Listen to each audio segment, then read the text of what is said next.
हरि की कथाओं का कोई अंत नहीं है। हरि की कथा विशेष है।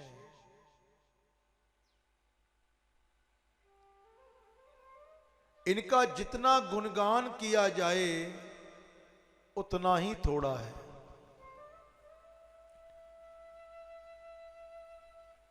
हरि का मार्ग सबसे कठिन माना गया है कि जो इस मार्ग पर चल देता है ना, उसे पहले दर्द सहना पड़ता है अपने गोविंद के नाम का।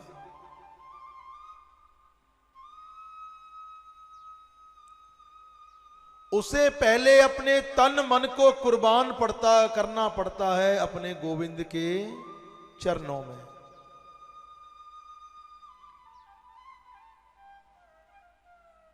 हम लोग कहते हैं ना कि हरि को पाना सौखा है,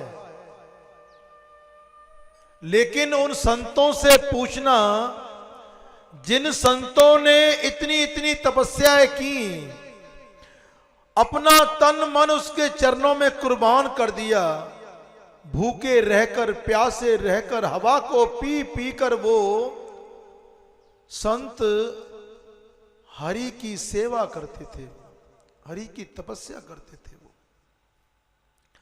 वो धन्य है संत। उन संतों के चरणों में कोटि कोटि प्रणाम है। हरि के मार्ग पर जब आप चल देते हो,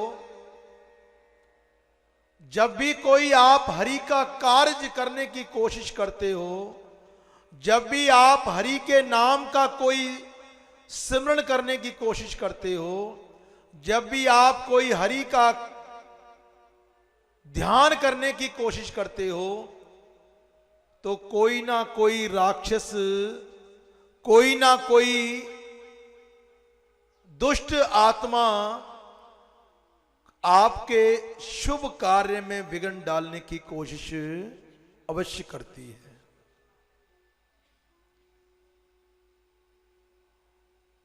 और जो हरि के कार्य में विघ्न डालने की कोशिश करता है और जो हरि का नाम जपता है, आप लोग हरि की तरफ ध्यान दे रहे हो, हरि का नाम लेकर कार्य कर रहे हो, हरि का नाम लेकर आप गोविंद का ध्यान कर रहे हो, तो तुम्हारी उस दुष्ट से रक्षा हरि स्वयं करता है।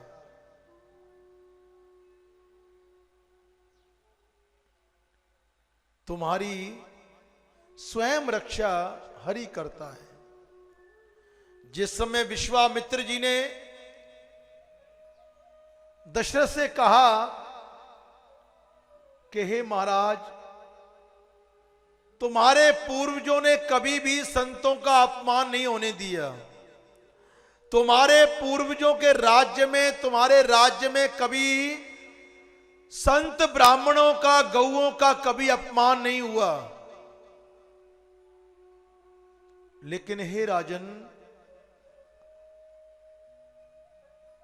अब आपकी नगरी में हमको हरि का नाम लेना भी दुश्वार हो गया है, हरि के नाम का यज्ञ करना भी दुश्वार हो गया है, हरि का सिमरण करना भी दुश्वार हो गया है कि राक्षसों ने हमारे यज्ञ में अब जो है विघ्न डालना आरंभ कर दिया है।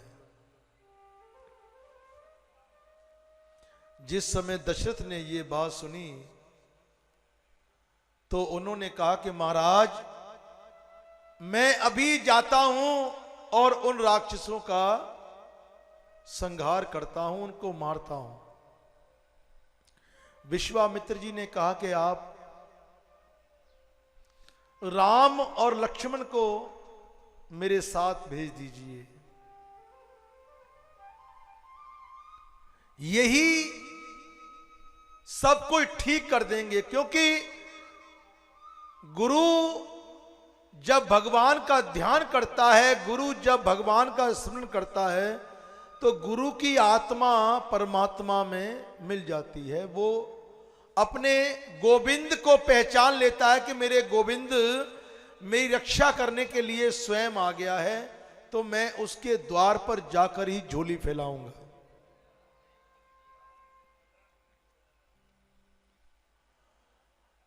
भगवान राम और लक्ष्मण गुरु विश्वामित्र जी के साथ चल दिए, और जिस समय चले तो रास्ते में वो जहां पर मारीच, सुबाहु और ताड़का का जहां पर स्थान था, वहां पर कुछ पल के लिए बैठे, तो भगवान श्री राम ने कहा कि हे गुरुजी, आप अपना निश्चित होकर अपना हरि का ध्यान कीजिए, निश्चित होकर अपने प्रभु भक्त, अपने प्रभु का स्मरण कीजिए, उनका यज्ञ कीजिए, उनका हवन कीजिए। अब कोई भी राक्षस आपके मार्ग में कोई विघ्न नहीं डालेगा।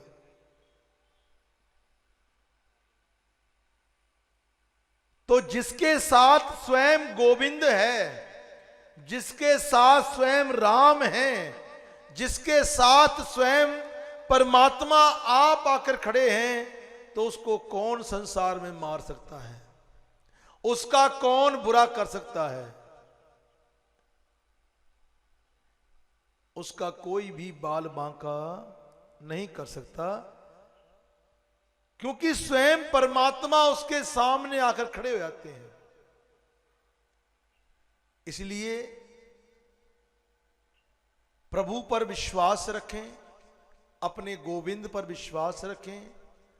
ये गोविंद नाम ही तुम्हारा तारणहार है, ये गोविंद नाम ही तुम्हें मुक्ति देता है, ये गोविंद नाम ही तुम्हें पापों से मुक्ति देता है, ये गोविंद नाम ही तुम्हारे प्राणों को, जब अंत समय तुम्हारे प्राण तन से औखे निकलते हैं, तो उस समय गोविंद नाम ही तुम्हारे प्राणों को निकालता है। इसलिए गोविंद का नाम जपते रहिए।